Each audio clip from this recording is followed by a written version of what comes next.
Are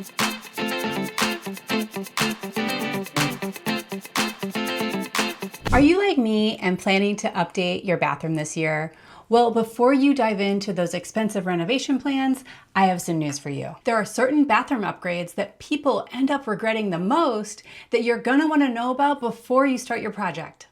My name's Carrie. I'm a self-taught designer and founder of the blog Penny Modern, and we've been bringing you affordable modern home decor since 2019. Today, I'm bringing you 5 bathroom upgrades that people regret the most, and I've gathered these insights from publications like Consumer Reports, as well as national associations, and even homeowner experiences from clients, friends, and family. I will bring you the top regrets that people had when doing their bathroom renovations on those upgrades that just weren't worth the money. And if you stick around until the end, I'm gonna save the biggest, most expensive regret that's also a safety hazard, so you don't wanna miss that. But first, let's jump right in with our first bathroom upgrade regret that is beautiful to look at, but quite simply isn't practical. This first bathroom upgrade is a type of sink that people get that is very modern, very sculptural, and it can look extremely beautiful, and that is a vessel type sink. So those are the type of sinks that have a vessel, like basically a basin that's on top of the main countertop and it sticks up, right? That is something that people have started getting. I'd say maybe in the last 10-15 years, it's been becoming more popular.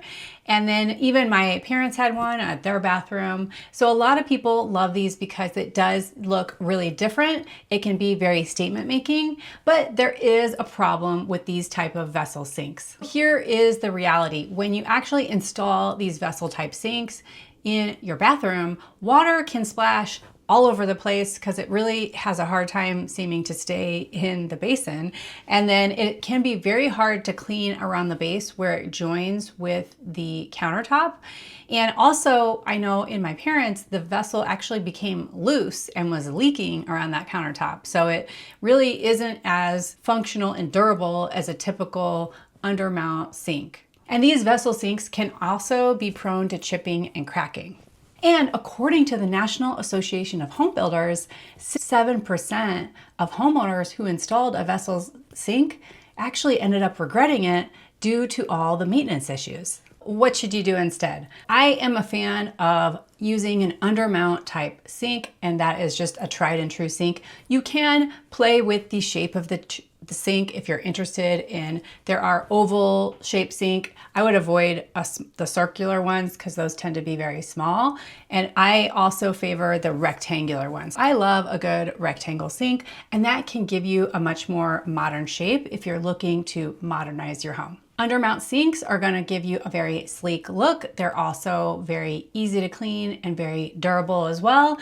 And they're made for use and abuse because they are a tried and true sink. So that is definitely what I recommend. This next one is one that you see very often when you see these luxury walk-in gigantic showers. And that is having a multi-jet shower system. So you'll see a rainfall shower head along with multiple jets coming out of the wall, sometimes multiple shower heads. And it's really a sign that it's like a spa or a spa-like experience, and it's the ultimate luxury to have in your bathroom. Here is the kicker. According to House, in one of their surveys, that over 74% of homeowners who install these multi-jet shower systems actually regret getting them because of low water pressure as well as the high maintenance costs.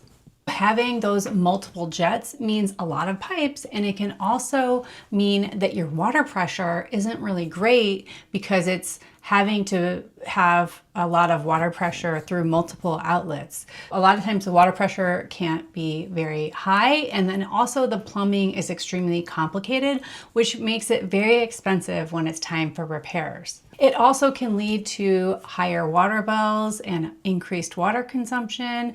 And a lot of people, what they find after actually installing this in their home is they end up just using the main shower head anyway, and they don't use all those additional jets very frequently. My recommendation is to get one shower head, probably a large one, or at least with a large spray. You can do the rainfall one if you'd like, but just having a traditional shower head, again, getting one that has a large spray. And then you can also, if you do want an additional option, get one of the handhelds that you install underneath. And that's pretty much all you're gonna need on a day-to-day basis, and it's a better return on your investment. If you are planning your own bathroom makeover or a bathroom renovation, I've got a great free gift for you, and it's a bathroom budget worksheet. And this basically has pretty much every line item of an item that you might need to spend money on in your bathroom so you don't forget anything. And it's gonna help you come up with an estimate on how you can cost your project. So if you would like to get your free copy, you can download this, and it's at pennymodern.com/freebies, and that link is down in the description. This next upgrade that homeowners regret is actually something that gives a very modern and tech-savvy look to your bathroom, and that is around your vanity mirror. And specifically, it is backlit vanity mirrors that have the lighting around the outside and back of the mirror, as opposed to an integrated light on your vanity, which is on the front. This is actually a light around the back of your vanity mirror. And it can look very interesting and give a moody look to your bathroom. It helps you have a layered lighting look to your bathroom, so you don't just have an overhead light, you have multiple light sources coming in. So it can be a very nice option, especially if you don't have any windows in your bathroom. The problem that a lot of people have with these type of backlit vanity mirrors is because it's really more of an aesthetic thing. Because the light is not coming out of the front, it's not really functional for you to do your makeup in front of or get a good look at your face. It's really just adding a little bit of ambiance. I'd say this is a classic mistake of prioritizing the form over function, right? Which is never a great thing to do when it comes to interior design. In addition, some of these backlit mirrors can require some electrical work, so it'll be a little bit extra cost for the install, as well as if it's an LED light, so if that light ever goes out, you would have to replace the entire mirror in order to get the light to work again. So that's never a good thing either. The other thing is some of these different devices or pieces of home decor that have a lot of smart features or different technology built inside of them, those can become dated, and they may look dated versus timeless, maybe at 10 years in the future. So that's another downside. So what to do instead? If you really want to have a lighted mirror, I would say make sure you have it on the front of the mirror versus the back. At least you're getting some functionality out of it, and you can it'll help you apply your makeup or get a good look at your face. Or just use a traditional mirror. Something with a frame is always good. And you can use something that's a very timeless or classic and traditional look that's not gonna go out of style. And that's what you can do instead. This next home upgrade that people regret is something that gives you a lot of relaxation. It can be a very luxurious look to your bathroom, and that is a jetted spa tub.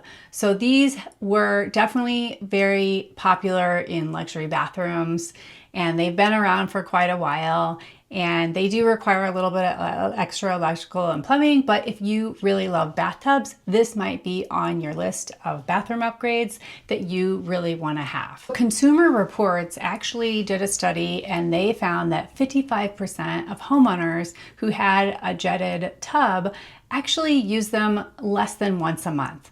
So unless you're really into taking baths frequently, it may not be worth the extra investment. And so a couple of the problems is obviously they cost more in terms of the install because you do have to have special electrical. You also may need special plumbing to handle the spa tub. And then the other thing is they're very high maintenance. So those jets and the extra piping can get mold in them. So they do require extra maintenance. So that's definitely something you want to consider. The other thing is they can be very noisy when they're operating, when the jets are on. So if you have them upstairs, everybody can hear downstairs when you're taking your bath in your tub. And if you're trying to relax and zone out in your bath and you have these noisy jets on, it may not be as relaxing as you think. A lot of people, once they install them, after a couple months and the novelty wears off, they hardly ever use them again. What should you do instead? A better investment might just be a regular soaking tub without all the jets, and that will be a more timeless and classic look. There are all kinds of bathtubs today that have unique shapes and luxurious shapes that you could consider. That is something that I would recommend, is get something where the technology is not going to go out of style. Maybe it doesn't have any technology, it's just a bathtub, but it's a very beautiful or unique shape, and it's a perfect for soaking and taking your bath. What do you prefer in your bathroom? Do you only take showers, or do you love a good soak in the tub? So are you team shower or team bathtub? Let us know down in the comments below what you prefer. I feel like most people these days are definitely doing showers only, and that's how I am, but I'd love to hear from you. So let's hear it in the comments. Now it's time for that upgrade I told you about that is a very large investment and can be a money pit, but it also can be a safety hazard. But first, if you are interested in learning how to decorate your home like a pro, but on a budget you can actually afford, hit subscribe, because that's what we're all about here at Penny Modern. This next home upgrade is definitely on a lot of people's wish list because it gives a hotel or spa-like vibe to your bathroom, and that is an open shower or a wet room. So a lot of people build these wet rooms that are completely tiled, and they have a bathtub as well as a shower, and it's basically a small room, and there's no shower doors whatsoever. And it can make it seem like this is the epitome of luxury and it's something very luxurious, but there are some downsides to this. The National Kitchen and Bath Association reported that 42% of homeowners that have these open showers that don't have any doors reported issues of water damage to their home. The downsides of these open showers or these wet rooms is that water basically splashes everywhere because there's no shower door or shower curtain.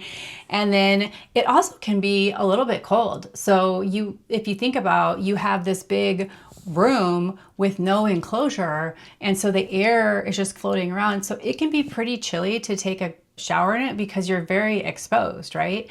And so that's not the feeling that I want to get when I'm taking a shower. I don't want to be exposed and feeling cold. I want to be hot and warm and steamy, and that's how I want to take my showers. And then the safety hazard comes in is those slippery floors of your wet room can create a safety hazard by having so much water in such a large area and it's not contained in any way. You also could have a safety issue where you might slip and fall, and I think something like 40% of all accidents in the home happen in the bathroom, and nobody wants that. What should you do instead? You still could get a pretty large shower, but just make sure that you have a shower door on it, or you can always use a shower curtain. But if you want that more luxurious look, I would definitely use the glass or frameless showers, so it won't look like there's a lot of separation. It is just glass, and it's clear glass. So you're still gonna get that large look or that large look to your bathroom. And then the other thing that you can do is that you could put in a half wall at least to contain some of the water, or a partial wall. And that way, again, you're getting a more enclosed feel, you're containing the water, you're not having as much of a water hazard or slip hazard issue, and that will help you get a beautiful look to your bathroom, but still have some enclosure and safety. Have you made any bathroom upgrades that you came to regret later? Let us know down in the comments below so everybody in the community can know what you know and use your knowledge and your experience to help them in their next project. And then if you are interested in understanding more bathroom trends that are coming in hot for 2025 to help inspire your project, make sure you watch this next video right here, which is all about the latest and greatest bathroom trends. Oh, and don't forget to download your free gift, the bathroom budget worksheet, and that's at pennymodern.com/freebies. And that link is down in the description. And I'll see you in the next video.